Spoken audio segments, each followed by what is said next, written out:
आज की इस वीडियो में हम मध्यकालीन युग में राज करने वाले मुगल एम्पायर के बारे में जानेंगे कि किस प्रकार मुगल भारत आए और कैसे इन्होंने भारत पर 331 सालों तक हुकूमत की थी।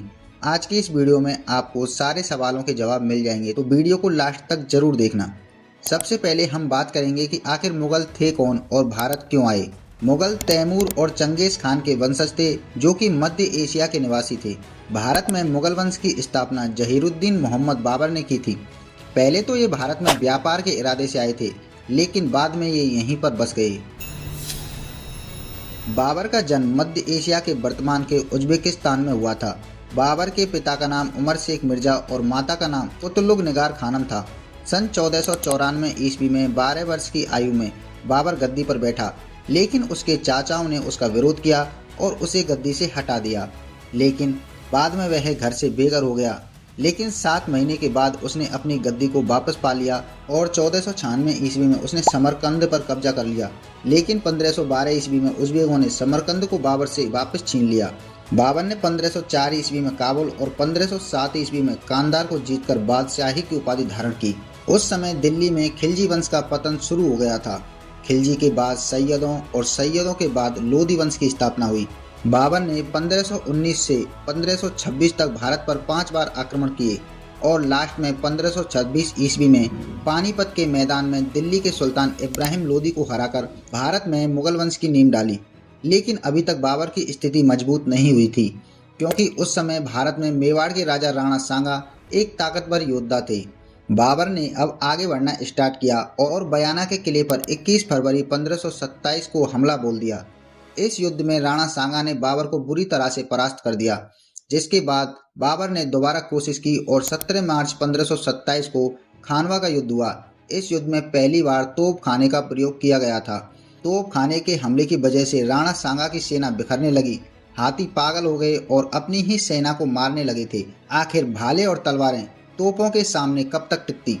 लास्ट में बाबर इस युद्ध को जीत गया। इस युद्ध में बाबर ने तुलगमा युद्ध पद्धति का प्रयोग किया था और इस युद्ध को बाबर ने जिहाद घोषित कर दिया था। इस युद्ध के बाद बाबर की स्थिति भारत में मजबूत हो गई थी।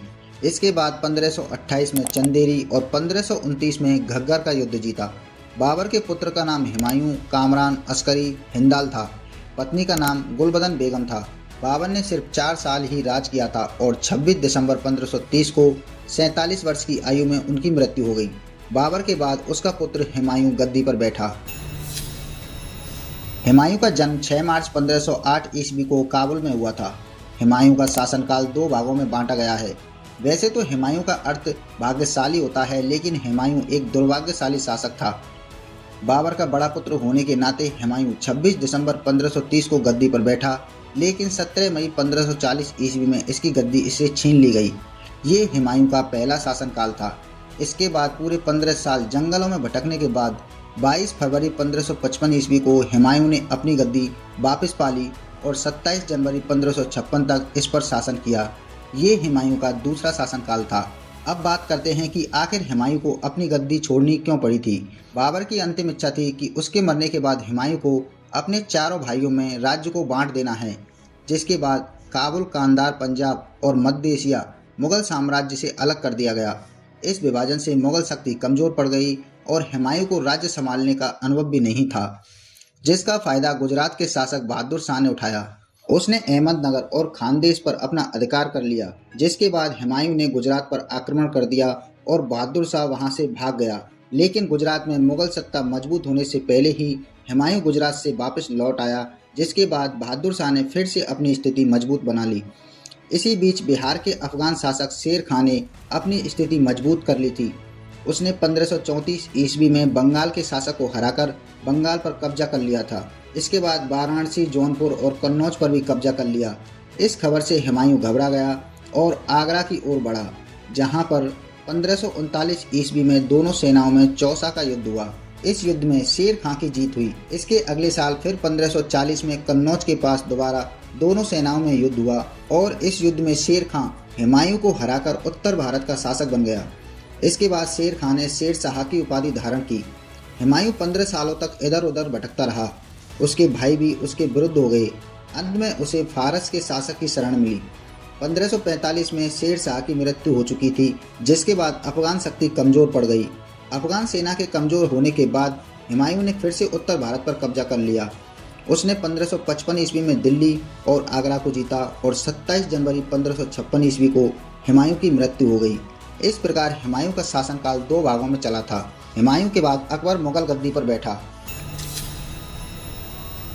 अकबर मुगल सल्तनत का एक ऐसा राजा बना जिसने दिल और दिमाग दोनों का उपयोग किया था। इसने मुगल सल्तनत को एक नई ऊंचाइयों तक पहुंचा दिया था।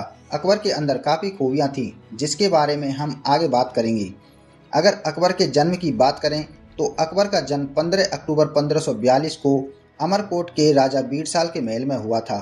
ये वो समय था जब हुमायूं दर दर की ठोकरें खा रहा था। अकबर का बचपन काफ़ी परिस्थितियों में गुजरा। अकबर का बचपन एक राजपूत के महल में गुजरा, जिसका उस पर काफ़ी प्रभाव पड़ा था। अकबर की माँ का नाम हमीदा बानो बेगम था। अकबर की दाई माँ महाअनंगा थी। इसके बाद अकबर को हुमायूं के भाई अस्करी के पास भेज दिया गया और बाद में उसे कामरान के पास भेजा। 1547 में अकबर हुमायूं के पास वापस आ गया। हुमायूं ने जब 1555 ईस्वी में मच्छीवाड़ा का युद्ध जीता तो अकबर इस युद्ध में शामिल था। इसके बाद हुमायूं ने अकबर को लाहौर का सूबेदार बना दिया। अकबर की पहली पत्नी हिंदाल की बेटी रुकैया बेगम थी। जब हुमायूं की 1556 में मृत्यु हुई तो अकबर पंजाब का सूबेदार था। हुमायूं की मौत को सत्ता के डर से 17 दिनों तक छिपा कर रखा गया था। इसके बाद में 14 फरवरी 1556 को पंजाब के कालनौर नामक स्थान पर मिर्जा अब्दुल कासिम ने अकबर का राज्याभिषेक किया। अकबर का संरक्षक बैरम खां था, जो काफ़ी चतुर था। अकबर ने बैरम खान को खाने खाना की उपाधि से नवाजा था। अकबर आगरा पहुंचता इससे पहले आदिल शाह सूरी के सेनापति, जिसने विक्रमादित्य की उपाधि से अपने आप को नवाजा था, उसने दिल्ली और आगरा पर कब्जा कर लिया था। इसके बाद पानीपत के मैदान में दूसरा युद्ध हुआ, जिसमें अकबर ने अपनी सेना का नेतृत्व किया था। इस युद्ध में हेमू का पलड़ा भारी था, लेकिन मुगल सैनिक का एक तीर हेमू की आंख में जा लगा और इस युद्ध का पासा पलट गया। इस युद्ध में अकबर विजयी रहा। यह अकबर के जीवन का शासक बनने के बाद पहला युद्ध था। इसके कुछ दिन बाद ही अकबर के संरक्षक बैरम खान ने विद्रोह कर दिया, जिसके बाद 1560 ईस्वी में अकबर ने बैरम खान को भी पराजित कर दिया और उसके बाद बैरम खान को हज पे भेज दिया, जहां हज पर जाते समय गुजरात के मुबारक खान ने बैरम खान की हत्या कर दी। बैरम खान के पुत्र का नाम अब्दुल रहीम था और उसकी पत्नी सलीमा बेगम थी, जिससे बाद में अकबर ने शादी कर ली। अकबर ने राजपूतों से वैवाहिक संबंध भी जोड़े। अकबर ने 1562 ईस्वी में दास प्रथा, 1563 ईस्वी में तीर्थ कर और 1564 ईस्वी में जजिया कर को समाप्त कर दिया था, जिससे इसने प्रजा का मन अपनी ओर आकर्षित कर लिया था। अकबर बेहद बुद्धिमान था। उसने राजपूतों को अपने साथ मिला लिया और राजपूतों को राजपूतों से लड़वा दिया था। उसने 1571 ईस्वी में फतेहपुर सीकरी का निर्माण भी करवाया। इसी फतेहपुर सीकरी में अकबर ने सभी धर्मों के लिए इबादत खाने का निर्माण करवाया था। 1582 ईस्वी में अकबर ने दीन ए इलाही धर्म भी चलाया। अकबर के दरबार में हिंदू धर्म के विद्वान पुरुषोत्तम तथा कुंभल दास रहते थे। इसके दरबार में 9 नवरत्न भी मौजूद थे। अकबर ने 1562 में आमेर पर आक्रमण किया था। राजा भारमल ने अकबर की अधीनता स्वीकार कर ली थी और उनके साथ वैवाहिक संबंध भी जोड़े। गोंडवाना की रानी दुर्गावती ने अकबर की अधीनता स्वीकार नहीं की, जिसके बाद 1564 में आसफ खान ने रानी दुर्गावती को हरा दिया और गोंडवाना पर अधिकार कर लिया। इसके बाद अकबर ने 1567 में मेवाड़ पर हमला किया और चित्तौड़ के किले को जीत लिया, जहां अकबर ने किले के अंदर बेकसूर जनता को भी मार डाला था। इसके बाद 1576 ईस्वी में हल्दी घाटी के युद्ध में, जिसमें अकबर के सेनापति राजा मानसिंह थे और दूसरी तरफ महाराणा प्रताप, यह युद्ध इतिहास का यादगार युद्ध रहा, जिसमें महाराणा प्रताप और उनके घोड़े चेतक की बहादुरी के किस्से सुनाई देते हैं। इस युद्ध के बाद मानसिंह महाराणा प्रताप को पकड़ने में असमर्थ रहा था, जिसके बाद अकबर ने मानसिंह को मुगल दरबार में आने से पाबंदी लगा दी थी। 1572 ईस्वी में अकबर ने गुजरात अभियान किया था। अकबर ने धीरे धीरे करके मुगल साम्राज्य की नींव को भारत में इतना मजबूत कर दिया कि उसकी आने वाली कई पीढ़ियों ने इस पर राज किया। अपने साम्राज्य को बचाने के लिए अकबर ने ऐसी नीतियां अपनाई जिसमें उन्होंने गैर मुसलमानों के दिल जीते थे। भारत के इतिहास में अकबर का नाम काफ़ी प्रसिद्ध है। इसे अकबर महान कहा जाता है, लेकिन 27 अक्टूबर 1605 ईस्वी को 63 साल की उम्र में अकबर की मृत्यु हो गई। अकबर के बाद उसका पुत्र जहांगीर गद्दी पर बैठा। जहांगीर का जन्म 31 अगस्त 1569 को हुआ था। कहते हैं कि इनके जन्म के लिए अकबर ने अनेक प्रार्थनाएं की थीं, अनेक मन्नतें मांगी थीं, तब जाके जहांगीर पैदा हुए थे। सलीम की शिक्षा की बात करें तो उनके पहले अध्यापक बैरम खान के पुत्र अब्दुल रहीम खाने खाना थे।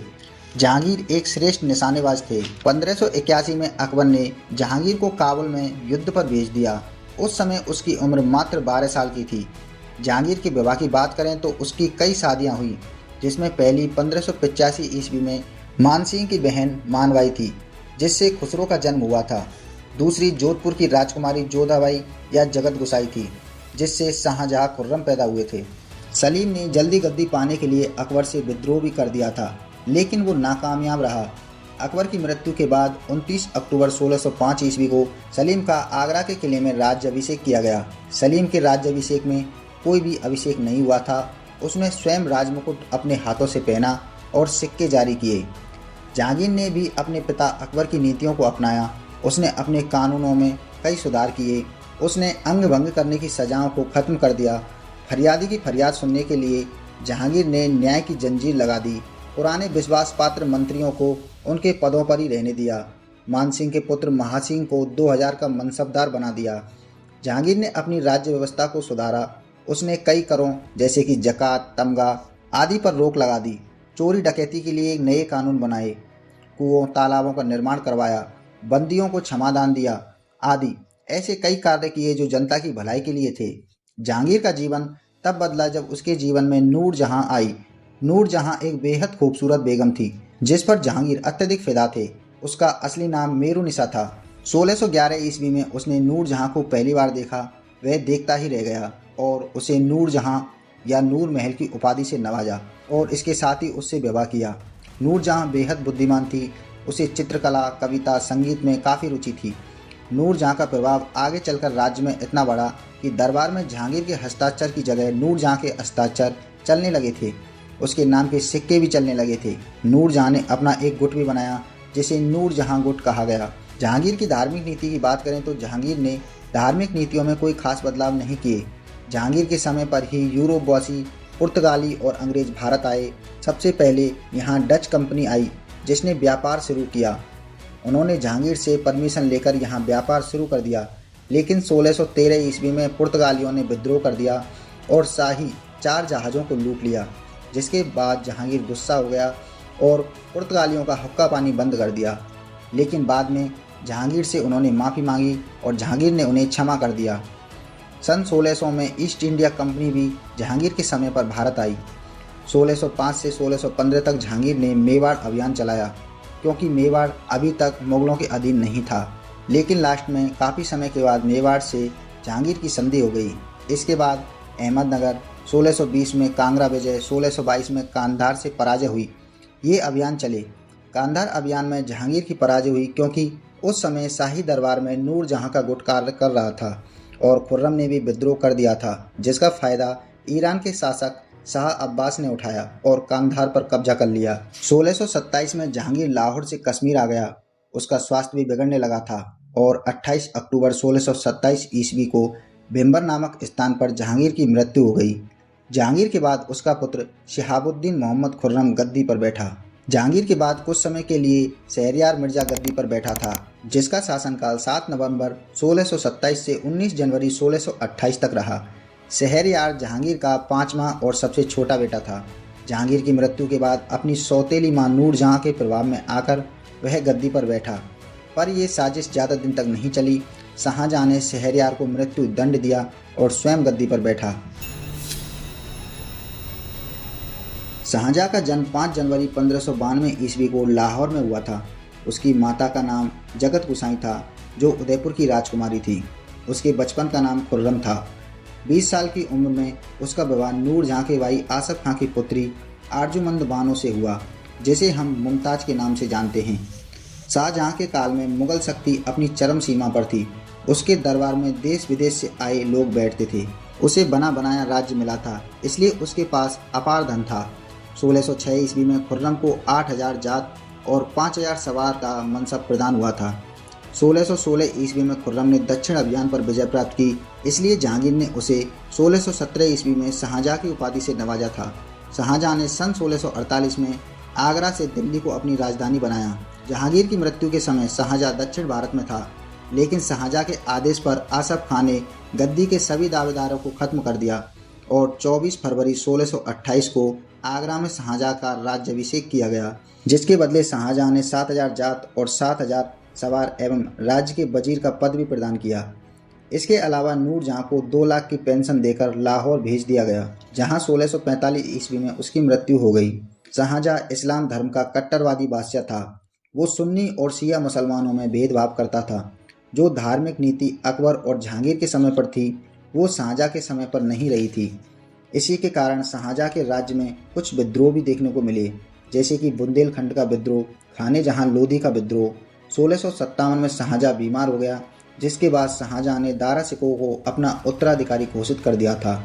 शाहजहां के बीमारी के बाद उसके चारों पुत्रों में सत्ता के लिए जंग छिड़ गई, जो पूरे 5 वर्षों तक चली। इनके बीच कई युद्ध हुए।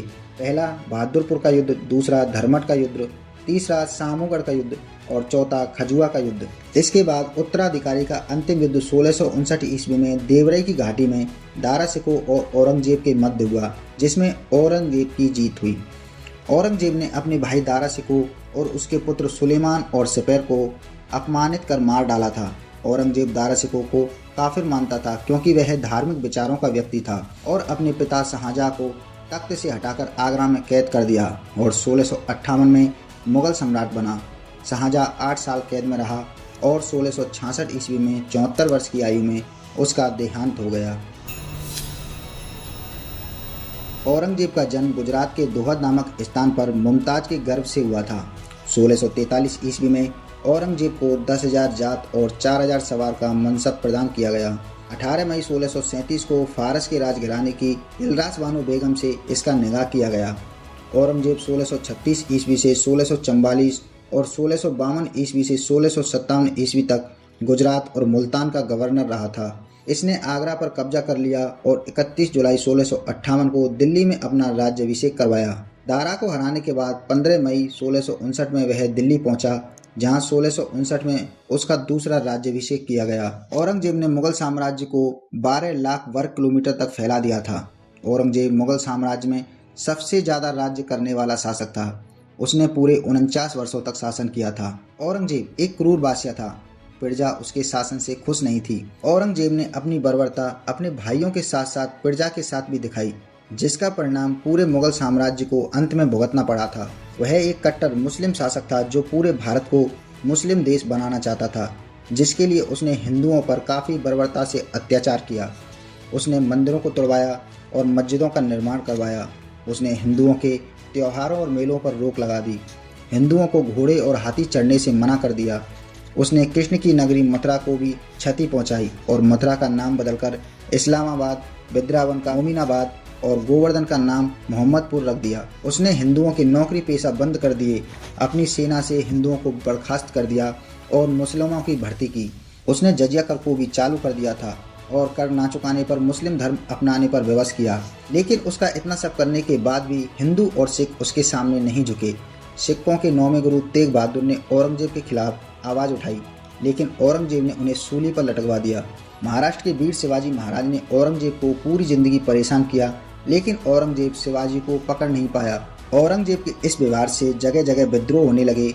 1686 ईस्वी में ईस्ट इंडिया कंपनी भी अपने पैर पसारने लगी थी। औरंगजेब के समय विद्रोह इतने बढ़ गए थे कि औरंगजेब पूरी जिंदगी उन्हें दबा नहीं पाया और मुगल साम्राज्य कमजोर पड़ने लगा। छत्रपति संभाजी महाराज की मौत के बाद मराठाओं ने भी मुगल साम्राज्य को खत्म करने की कसम खा ली थी। औरंगजेब ने पूरे 49 वर्षों तक राज किया और 3 मार्च 1707 ईस्वी को 88 वर्ष की आयु में उसकी मृत्यु हो गई। औरंगजेब के बाद जो मुगल शासक हुए वो इतने काबिल नहीं थे। औरंगजेब के बाद मोहम्मद आजम, बहादुर शाह, जहांदार शाह, फर्रुखसियार, रफ़ी-उद-दौला आज़ाद, शाहजहां द्वितीय, नेक सियर, मोहम्मद इब्राहिम, मोहम्मद शाह, अहमद शाह, आलमगीर द्वितीय, शाहजहां तृतीय, शाहजहां आलम द्वितीय, अकबर शाह द्वितीय और लास्ट में बहादुर शाह द्वितीय हुए, जिन्हें हम बहादुर शाह जफर बुलाते हैं। ये केवल नाम के बादशाह थे। उस समय अंग्रेजी हुकूमत ने भारत में अपने पैर मजबूत कर लिए थे। 1857 की क्रांति के दौरान अंग्रेजों ने दिल्ली पर अधिकार कर लिया और बहादुर शाह जफर को गिरफ्तार कर लिया। जिसके बाद 7 नवंबर 1862 को 86 वर्ष की आयु में बहादुर शाह की मृत्यु हो गई और उसके बाद उसके दोनों बेटों और पोतों को गिरफ्तार कर गोली मार दी गई और इस प्रकार मुगल वंश का अंत हो गया। मुगलों ने भारत पर 331 वर्षों तक राज किया था। तो दोस्तों, आपको हमारा वीडियो कैसा लगा हमें कमेंट में जरूर बताना। वीडियो अच्छा लगा हो तो वीडियो को लाइक करना, चैनल को सब्सक्राइब करना। मिलते हैं अगली नेक्स्ट वीडियो में, तब तक के लिए जय हिंद, जय भारत।